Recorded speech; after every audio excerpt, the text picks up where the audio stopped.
Apa kabar Bapak Ibu semuanya? Luar biasa. Allahu Akbar. Semoga senantiasa dalam keadaan baik. Rabbi sholli sadri wa yassirli amri wahlul 'uqdatam min lisani yafqahu qawli, amma ba'du. Sebelum kita mulai, marilah kita panjatkan puji dan syukur kehadirat Tuhan Yang Maha Esa atas segala nikmat dan karunia-Nya sehingga kita dapat berkumpul di sini dalam keadaan sehat walafiat. Kepada yang terhormat Bapak Pelaksana Harian kita, Bapak Dr. Haji Edi Junaidi SMPD, yang kami hormati Ibu Kepala Sekolah kita Miss Ika Prasasti SSI, Wakil Kurikulum Miss Tian, dan Wakil Kesiswaan Mr. Haris, serta Miss dan Mister Ustadz-Ustadzah Tilawati yang senantiasa bahagia dalam menjalani hari-harinya yang saya cintai dan saya banggakan. Selamat datang kembali di Ukhuwah Jumat yang rutin kita laksanakan ini. Semoga semua dalam keadaan sehat tanpa kurang satu apapun. Izinkan saya memandu kegiatan presentasi yang akan disampaikan oleh Ibu Dewi Sofianti SPD yang biasa kita panggil dengan Miss Sofi, guna menjalankan tanggung jawabnya sebagai calon guru penggerak angkatan 10 ini. Mari kita sama-sama mengucap basmalah untuk mengawali kegiatan ini. Bismillahirrahmanirrahim. Baiklah, tanpa berpanjang kata, mari kita mulai acara ini dengan bersama bunyikan takbir. Allahu Akbar. Kepada Miss Sofia, waktu dan tempat kami persilakan.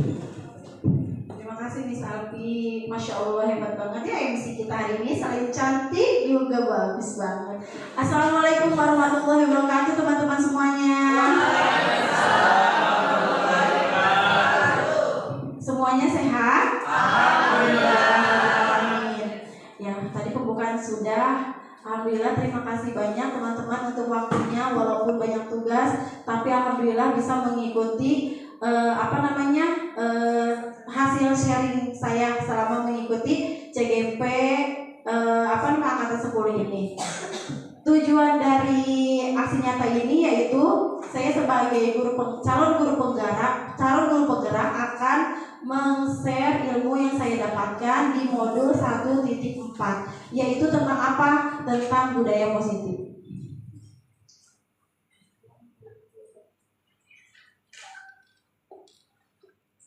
Nah, terima kasih teman-teman untuk dukungannya selama ini. Sudah memberi motivasi, sudah memberi semangat, masukan dan saran. Selanjutnya saya akan menjelaskan tentang konsep utama modul budaya positif. Ada beberapa materi yang akan saya sampaikan di sini. Yang pertama adalah perubahan paradigma belajar, yang kedua disiplin positif, yang ketiga adalah kebutuhan dasar manusia, yang keempat motivasi perilaku manusia, yang kelima posisi kontrol restitusi, yang keenam keyakinan kelas, dan yang terakhir segitiga restitusi. Nah, pembelajaran dengan paradigma baru. Pembelajaran dengan paradigma baru dirancang berdasarkan prinsip pembelajaran yang terdiferensiasi sehingga siswa belajar sesuai dengan kebutuhan dari tahap perkembangannya untuk mewujudkan profil pelajar Pancasila. Jadi di kelas kita jangan cuma gurunya aja yang berbicara, tapi kita mengajak anak-anak untuk belajar sesuai dengan karakter mereka masing-masing. Jadi sekarang bukan zamannya anak-anak aja yang belajar, tapi semuanya belajar dari guru, dari anak. Jadi semuanya aktif ya. Dan kalau zaman dulu kan gurunya aja yang berbicara, tapi sekarang kita harus berpusat kepada murid.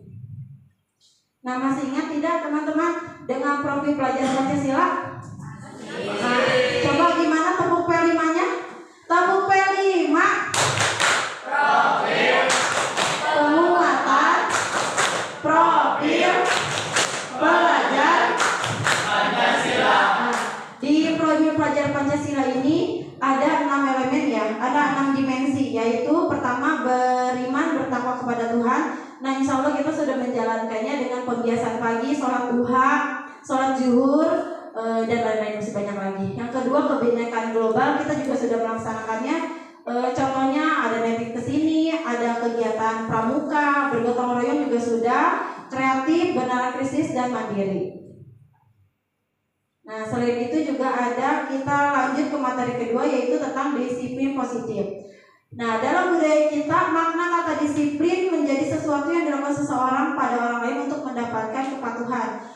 dalam disiplin ini kita masih cenderung kalau dengar kata disiplin itu dengan ketidaknyamanan, ya. Nah, sebagai pendidik tujuan kita adalah menciptakan anak-anak yang memiliki disiplin diri sehingga mereka bisa berlaku dengan mengacu pada nilai-nilai kebajikan universal dan memiliki motivasi intrinsik bukan ekstrinsik. Jadi kita kalau bisa memantau anak-anak itu untuk disiplin, datang tepat waktu, belajar di kelas, terus dari disiplin berbicara juga dari diri sendiri, bukan dari luar.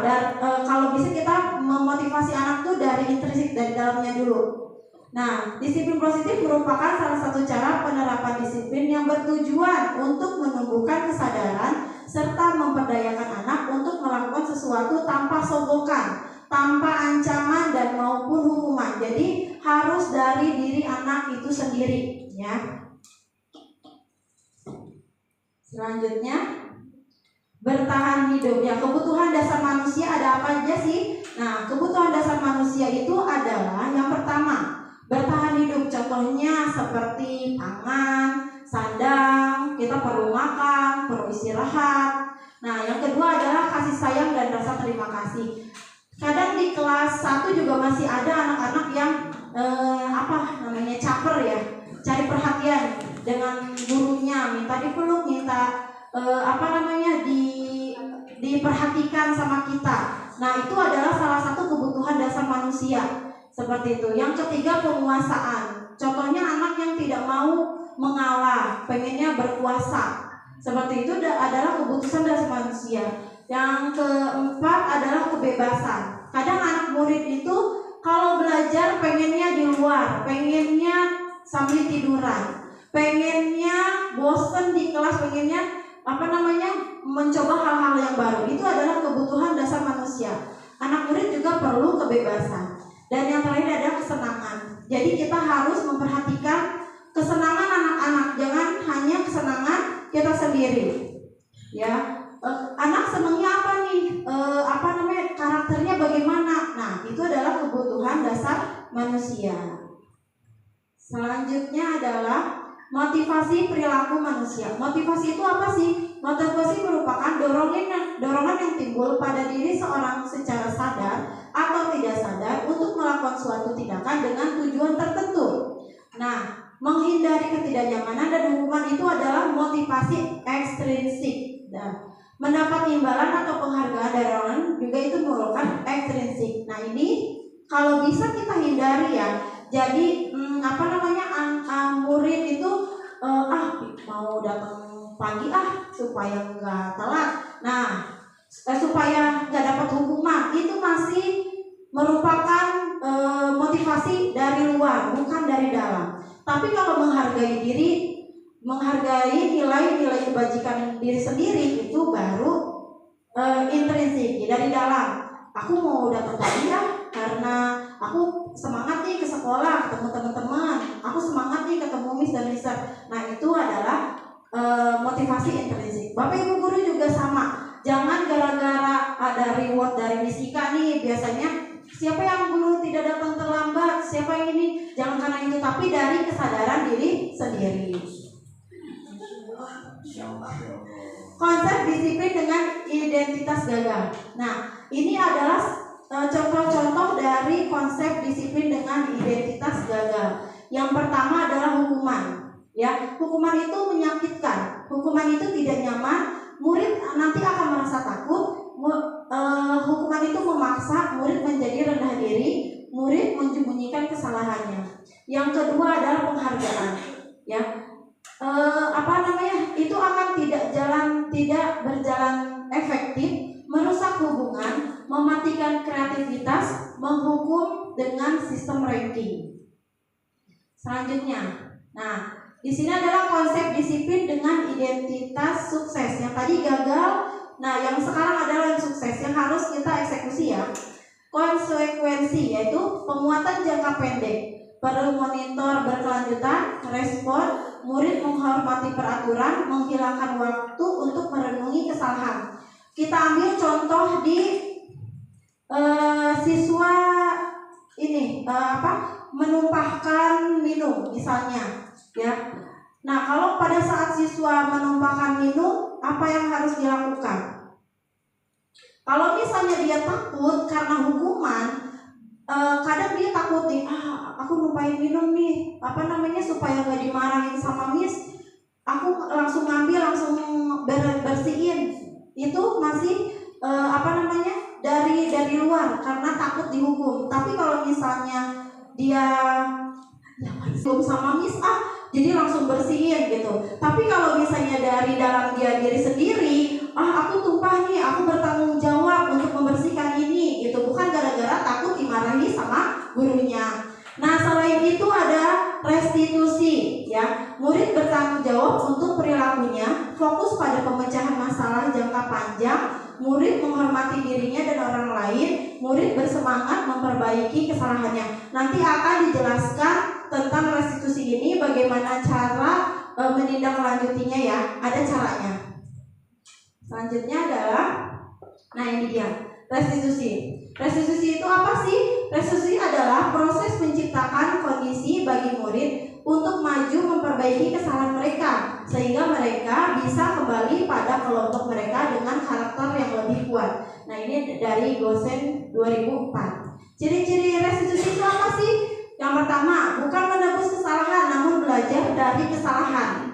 Yang kedua, memperbaiki hubungan. Yang ketiga, tawaran bukan paksaan, menuntun untuk melihat ke dalam diri, mencari kebutuhan dasar yang mencari tindakan, fokus pada karakter bukan tindakan, menguatkan dan fokus pada solusi. Nah, perbedaannya nih teman-teman, pada saat tes. Nah, di sini ada contoh ya, perbedaan hukuman, konsekuensi dan restitusi. Oke. Di sini ada contoh kasusnya adalah siswa sering tidak mengerjakan PR. Kalau hukuman, guru menghukum siswa tersebut hormat bendera selama 10 menit. Nah, guru marah dan murid menjadi takut. Seperti itu. Kalau konsekuensi adalah guru memberikan konsekuensi untuk mengerjakan PR-nya saat istirahat atau dikerjakan sebanyak 3 kali lipat. Gurunya tegas dan siswanya menghormati peraturan. Kalau restitusi, guru menanyakan keyakinan kelas dulu nih dan membantu siswa menyelesaikan masalah. Guru terbuka dan siswa menghormati dirinya dan orang lain. Kira-kira sebagai guru nih, Bapak Ibu guru mau pilih hukuman, konsekuensi atau restitusi? Konsekuensi. Apa? Konsekuensi. Ada konsekuensi. Oke, kenapa tidak mau pilih hukuman? Tidak pernah melakukan hal itu. Tidak. Khawatir trauma, betul. Jadinya ya. Ya. Nanti kita akan bahas tentang restitusi lebih dalam ya. Lebih baik kalau sebagai guru kita menjalankan restitusi. Nanti kenapa? Nanti kita akan bahas lagi. Nah, yang selanjutnya 5 posisi kontrol restitusi. Jadi guru itu ada berbagai macam posisi kontrol, yaitu yang pertama sebagai penghukum, yang kedua pembuat rasa bersalah, yang ketiga sebagai teman, yang keempat sebagai pemantau, yang kelima sebagai manajer. Kira-kira nih sebelum dijelaskan, Bapak Ibu guru mau sebagai penghukum, sebagai pembuat rasa bersalah, sebagai teman, pemantau atau manajer? 3, 4, 5, yaitu teman, pemantau dan manajer. Oke. Coba kenapa nggak milih pembuat rasa bersalah? Kenapa? Takut membuat yang menyebabkan trauma. Oke. Kita bahas ya teman-teman ya. Nah, di sini contoh penerapan 5 posisi kontrol. Contoh kasusnya yaitu siswa tidak memakai atribut lengkap saat upacara bendera. Jadi pada saat upacara bendera ada siswa datang ke sekolah, terus siswanya itu tidak lengkap, tidak memakai topi.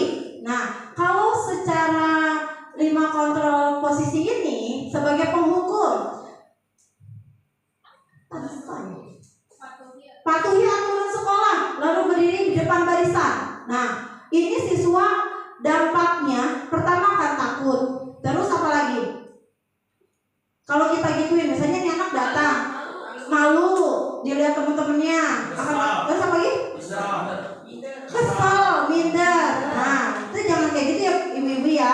Kalau bisa kita, ya nanti kita kasih tahu lagi. Pembuat rasa bersalah. Berapa kali ibu guru harus memberitahu kamu? Ibu guru kecewa sama kamu. Nah, akibatnya kenapa kalau murid digituin? Sedih. Terus apa lagi? Down, kecewa, ya. Merasa rasa bersalah ya. Jadi sedih dia. Kalau sebagai teman, ayolah yang tertib, buat bu guru bangga. Kali ini tidak apa-apa, kamu salah. Nah, boleh tidak? Boleh tidak? Boleh. Boleh enggak? Enggak. Tergantung situasi. Nah, tergantung situasinya ya. Sebab kamu tahu kesalahanmu, kira-kira bagaimana kamu akan memperbaiki kesalahan ini? Nah, itu sebagai manajer. Anaknya ditanya dulu, kenapa? Kamu tahu nggak kesalahannya apa?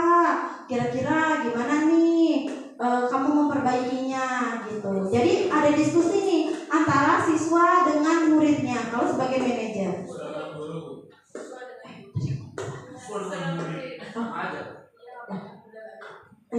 Itu susah. Nah, kalau sebagai manajer, apakah kamu tahu kesalahanmu? Kira-kira bagaimana kamu memperbaiki kesalahan ini? Nah, kalau seperti ini, kita ada diskusinya nih sama murid. Jadi tahu nih kesalahannya apa, terus bagaimana cara memperbaiki kesalahan ini. Jadi bersama-sama nih berdiskusi. Nah, tadi di sini yang sebelumnya itu ada kesepakatan kelas, ya. Pada saat anak itu melakukan kesalahan, murid kita melakukan kesalahan, kita kasih tahu dulu nih apa keyakinan kelas. Maka dari itu Bapak Ibu guru dimohon untuk membuat keyakinan kelas, ya. Mengapa keyakinan kelas? Mengapa tidak peraturan kelas? Kenapa ya? Mengapa kita, nih contohnya, mengapa kita memiliki peraturan tentang penggunaan helm pada saat mengendarai roda 2? Kenapa, Miss Surya? Kenapa harus pakai helm? Untuk keselamatan. Terus, mengapa kita memiliki peraturan tentang penggunaan masker dan mencuci tangan setiap saat? Misalnya lagi COVID nih, harus pakai masker terus. Kenapa, Miss Nurul? Menghindari kuman, berarti itu untuk kesehatan ya. Nah, itu merupakan dari dalam dirinya harus yakin. Kenapa nih harus pakai helm? Berarti dia yakin nih, oh aku harus pakai helm karena aku supaya selamat sampai perjalanan. Terus kenapa harus pakai masker? Berarti dia yakin. Kenapa dia harus pakai masker? Harus cuci tangan. Nah, itu merupakan keyakinan dari dalam dirinya. Berarti nanti kalau misalnya pelajaran baru ya, namanya keyakinan kelas ya. Oke. Nah, selanjutnya kegiatan membuat keyakinan kelas. Bagaimana sih caranya membuat keyakinan kelas? Yang pertama, berdiskusi tentang peraturan. Jadi teman-teman nanti ada videonya. Contoh kemarin saya di kelas 1C dengan Mr. Robi membuat keyakinan kelas bersama teman-teman di kelas 1C, yaitu berdiskusi tentang peraturan. Jadi anak-anak nanti diberikan sticky note, terus mereka menulis tuh kira-kira keyakinan yang akan kita buat apa aja ya. Terus setelah itu anak-anak nanti menempelkan sticky note-nya di sini.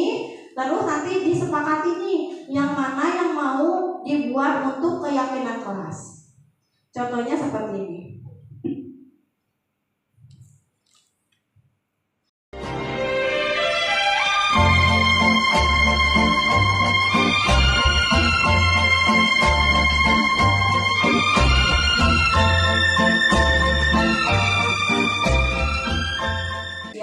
Tadi kan sudah ada restitusi. Restitusi adalah proses menciptakan kondisi bagi murid untuk memperbaiki kesalahan mereka sehingga mereka bisa kembali pada kelompoknya.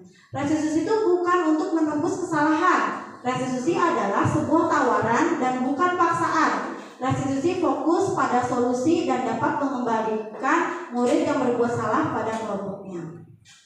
Contohnya, nah di dalam restitusi itu ada caranya, yaitu segitiga restitusi. Bagaimana? Yang pertama adalah menstabilkan identitas, yang kedua validasi tindakan yang salah. Yang ketiga menanyakan keyakinan. Ya, ini nanti ada contohnya supaya kalian tahu ini yang. Nah ini kemarin saya ada tugas juga. Nah ini diambil 2 kasus tentang permasalahan contoh penerapan segitiga restitusi. Nah Kiana ini kelas 1 terus pada hari Selasa terburu datang ke sekolah karena dia terlambat. Bagaimana caranya?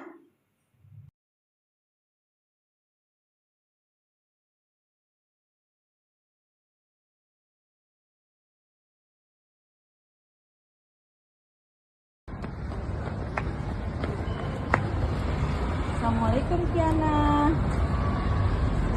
Kenapa Kiana datang terlambat? Nah, nggak apa-apa walaupun kemalaman, tapi Kiana sudah datang ke sekolah ya. Nah, kenapa bisa terlambat? Tidurnya terlalu malam? Oh, belajar. Karena hari ini ulangan ya. Ya, Kiana masih ingat tidak kesepakatan kelas kita yang telah dibuat? Nah, apa? Tidak boleh? Apa yang harus Kiana lakukan supaya tidak terlambat ke sekolah? Kiana harus ngapain? Malah tidurnya tidak terlalu malam. Terus harus nyalain apa kalau misalnya dia tidak terlambat? Nah, yang alarm ya. Nanti besok sudah terlambat lagi, oke?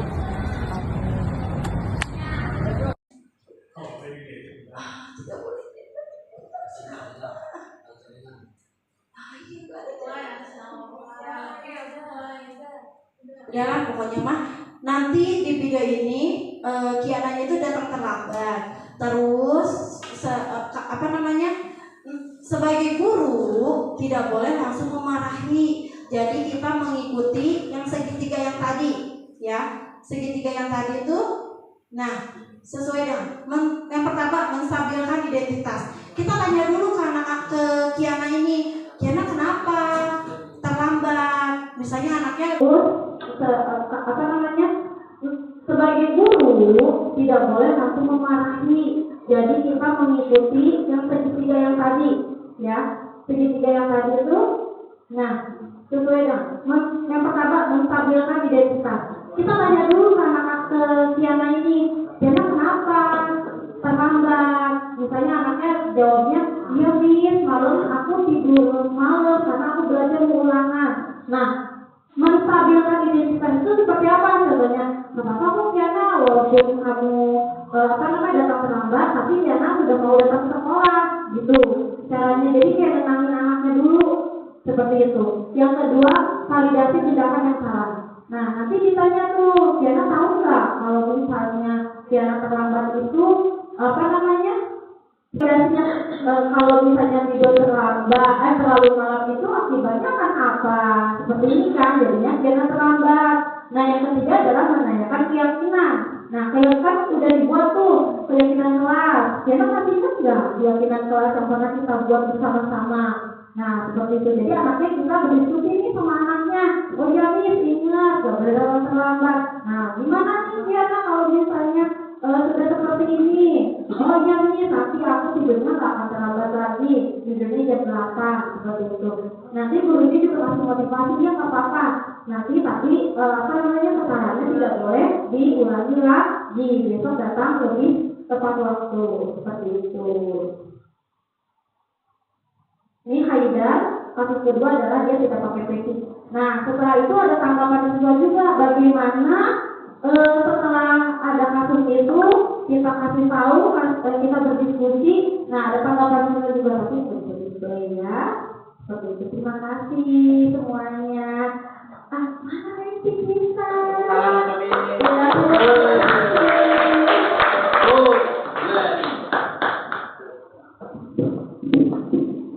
Oke, baik, terima kasih kepada Sofia atas presentasi yang sangat informatif ini. Oke, jadi kita akan masuk di sesi tanya jawab. Kami sudah menyiapkan 3 pertanyaan. Baik, akan diberikan kesempatan untuk mengajukan pertanyaan kepada pembicara, dipersilakan. Baik, Miss Nurul, silakan disampaikan pertanyaannya. Jadi terima kasih Miss Alfi atas kesempatannya. Saya Miss Nurul ingin bertanya pada Sofi. Assalamualaikum warahmatullahi wabarakatuh. Ya baik Miss Sofi, izin bertanya. Di kurikulum Merdeka ini kan sudah tidak ada lagi sistem ranking. Ya, apakah itu ada hubungannya dengan individu siswa tersebut dan alasannya kenapa sih sistem ranking ini tidak ada lagi di sekolah? Seperti itu Miss Sofi ya. Baik, terima kasih. Wassalamualaikum warahmatullahi wabarakatuh. Luar biasa ya pertanyaannya. Terima kasih Miss Nurul. Baik, kepada Miss Sofi dipersilakan untuk menjawab pertanyaan. Terima kasih Miss Nurul untuk pertanyaannya ya. Nah, apa namanya? Tadi Miss Nurul bagaimana dengan sistem ranking? Jadi kalau misalnya di sekolah ini masih ada sistem ranking ya, 1, 2, 3. Sebaiknya kalau salah nih setelah saya mengikuti guru penggerak ternyata penghargaan itu kadang ada dampak positif, ada dampak negatifnya. Nah, di sini adalah konsep disiplin dengan identitas gagal, yaitu penghargaan, yaitu menghukum dengan sistem ranking. Gimana sih Miss? Kok nggak boleh ada ranking gitu? Karena itu akan mematikan motivasi anak. Jadi anak itu kan berbagai macam karakter, berbagai macam sifat, berbagai macam anak itu bisa ada yang cerdas, dari sisinya ada yang kurang cerdas gitu. Kalau misalnya kita menampilkan ranking, berarti kita hanya terfokus kepada anak-anak yang pintar aja. Nah, bagi anak-anak yang kurang pintar, mereka merasa, ya kok dia terus yang menang, kok dia terus yang juara. Jadi anak yang lain merasa berkecil hati gitu. Selain itu apa juga untuk dari sisi orang tua, mereka akan merasa sedih ketika anaknya tidak tampil di panggung, mendapatkan piagam, penghargaan. Mamanya kadang merasa gagal gitu sebagai seorang ibu seperti itu. Jadi kalau bisa nanti pada saat saya mengikuti pelajaran ini sih lumayan bagus ya masukannya. Kenapa menghukum dengan sistem ranking itu kalau bisa sudah tidak ada seperti itu. Nanti kita ganti dengan kata-kata misalnya anak terrajin, anak terpatuh, anak yang tulisannya bagus. Kita semuanya jadi satu kelas itu mempunyai kelebihan masing-masing seperti itu. Bagaimana itu?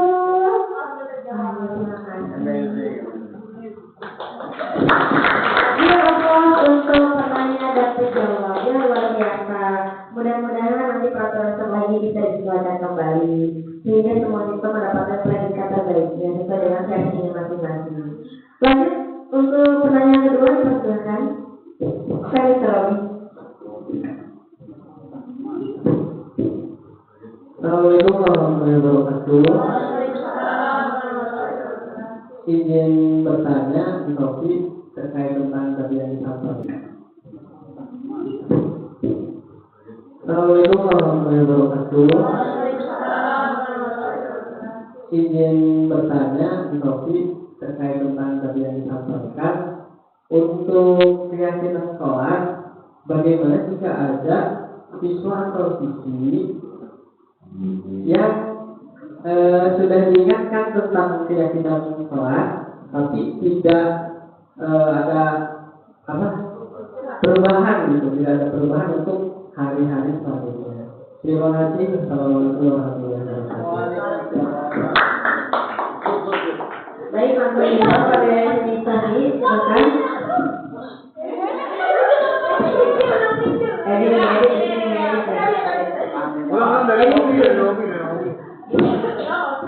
Baik, dipersilakan untuk Miss Sofi menjawab pertanyaan ini. Masya Allah, banget ya Miss Sofi. Terlihat dari Miss Sofi itu curhat. Karena di kelas sudah kita buat keyakinan kelas, tapi masih ada beberapa yang tidak yakin sepertinya.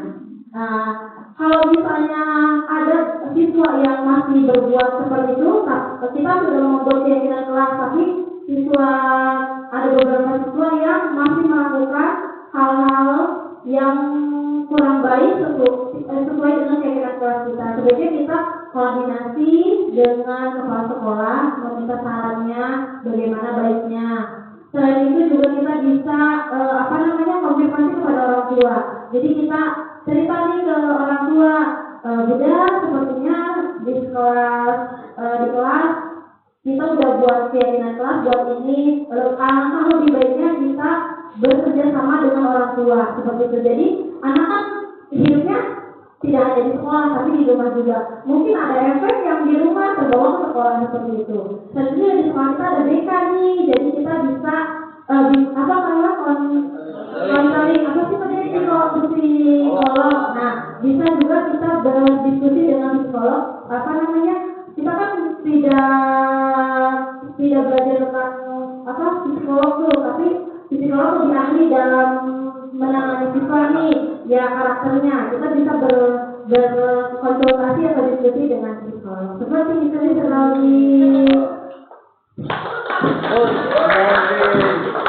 Baik, saya tepuk tangan untuk Mr. Robi dan Mr. Robi. Terima kasih atas pertanyaannya. Lanjut ke pertanyaan yang ketiga. Mr. Haris, baik Mr. Haris. Terima kasih Ms. Aldi. Pertanyaan buat Ibu Sofi yang dari tadi. Tadi disebutkan ada 5 posisi kontrol guru dalam penerapan disiplin, ya. Pertama sebagai penghubung, kemudian pembuat merasa bersalah, kemudian ketiga teman, serta pemantau, penyimak. Nah, dalam pendekatan kurikulum merdeka yang sekarang kita jalankan, dari 5 posisi kontrol ini, manakah yang lebih baik kita laksanakan? Terima kasih jawabannya. Terima kasih kepada Mr. Haris. Dipersilakan Sofi untuk menjawab.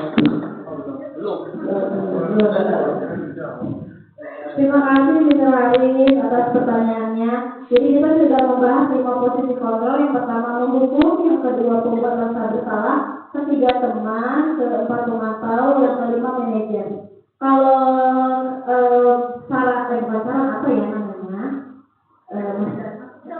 sebaiknya kalau menurut saya kita bisa menjadi teman, bisa menjadi pemantau, bisa menjadi manajer. Kalau kita sebagai penghukum, nanti anak akan trauma, anak akan benci sama kita seperti itu. Kalau membuat rasa bersalah, anak juga akan sedih, gitu, kita juga akan malas, gitu. Tapi kalau kita memposisikan kita kepada murid sebagai teman, anak itu akan cerita kepada kita, datang juga ke sekolah, aku ke sekolah mau ketemu mister gitu.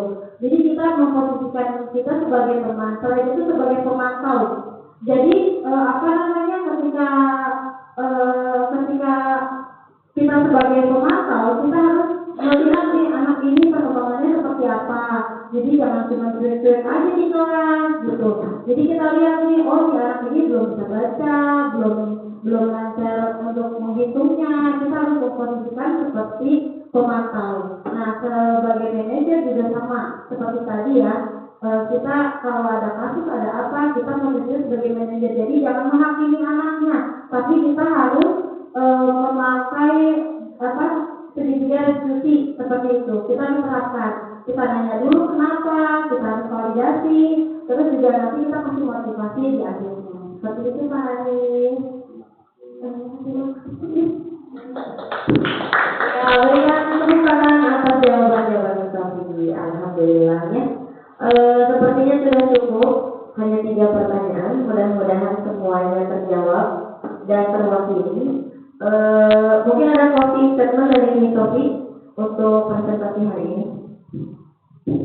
Teman-teman, yang tadi saya hanya sharing ya tentang ilmu yang saya dapatkan pada saat saya mengikuti OCGP Guru Penggerak. Mohon maaf jika ada kesalahan. Terima kasih untuk motivasi, terus saran semuanya. Semoga ilmu yang saya share bermanfaat untuk Bapak Ibu semua. Terima kasih untuk waktunya. Assalamualaikum warahmatullahi wabarakatuh. Sebelum kita akhiri acara ini, kami ingin mengucapkan terima kasih kepada seluruh peserta yang telah berpartisipasi dengan aktif. Semoga apa yang telah disampaikan pada hari ini dapat memberikan wawasan baru dan menjadi inspirasi bagi kita semua. Akhir kata dari MC dan dari pembicara, Mohon maaf yang sebesar-besarnya. Wassalamualaikum warahmatullahi wabarakatuh.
Assalamualaikum Tiana. Kenapa Tiana datang terlambat?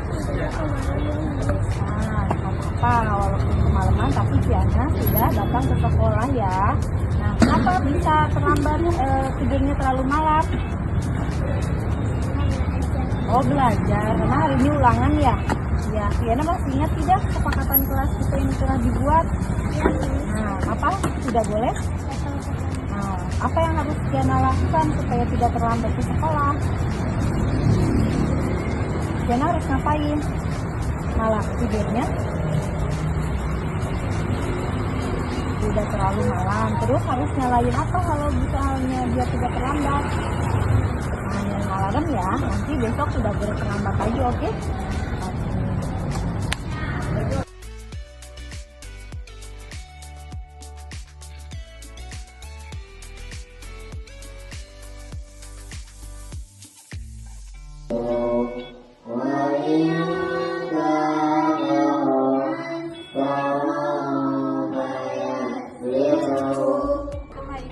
Waalaikumsalam, Miss.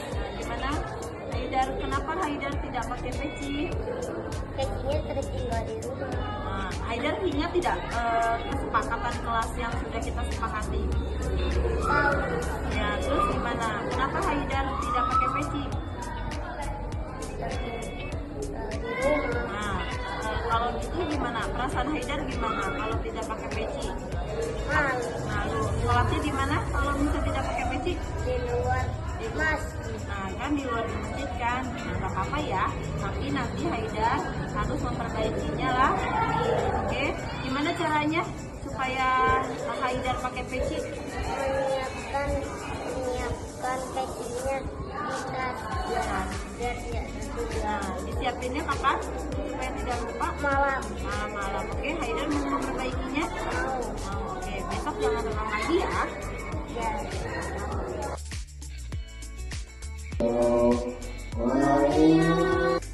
Assalamualaikum warahmatullahi wabarakatuh. Nah, nama saya Haidar. Saya asal Haidar kelas 1C. Haidar sekolah di SD Al Azhar Syifabudi Cibinong. Aku sangat senang karena tidak dihukum. Aku hanya dinasehati dan diajak untuk memperbaiki. Terima kasih Miss Sofia. Assalamualaikum warahmatullahi wabarakatuh.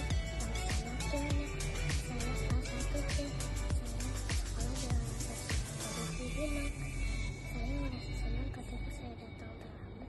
Saya tidak dihukum. Saya diajari untuk memperbaiki kesalahan saya. Terima kasih Miss Sofia. Warahmatullahi wabarakatuh. Saya Irma Lisniawati, rekan sejawat dari Ibu Dewi Sofianti. Saya mau menanggapi mengenai presentasi yang Ibu Dewi telah lakukan mengenai dampak positif terhadap murid. Nah, di sini setelah saya melihat bahwa memang guru itu harus posisinya sebagai manajer di kelas itu, dan guru tidak boleh menjadi ahli hukuman, terus dikit-dikit memberi hukuman, tidak. Di sini guru ketika siswa melakukan kesalahan, kita cari tahu dulu sebab mereka berbuat itu seperti apa, terus kita tegur baik-baik, kita beri dampak. Jadi kita melalui sebuah cerita sehingga siswa itu menyadari bahwa apa yang telah dilakukannya itu udah salah. Nah, jadi lebih ke pendekatan secara personal, bukan melalui suatu hukuman, karena dengan hukuman akan membuat siswa itu ada rasa trauma dan takut seperti itu. Dan alhamdulillah materinya bermanfaat sekali. Terima kasih. Assalamualaikum warahmatullahi wabarakatuh.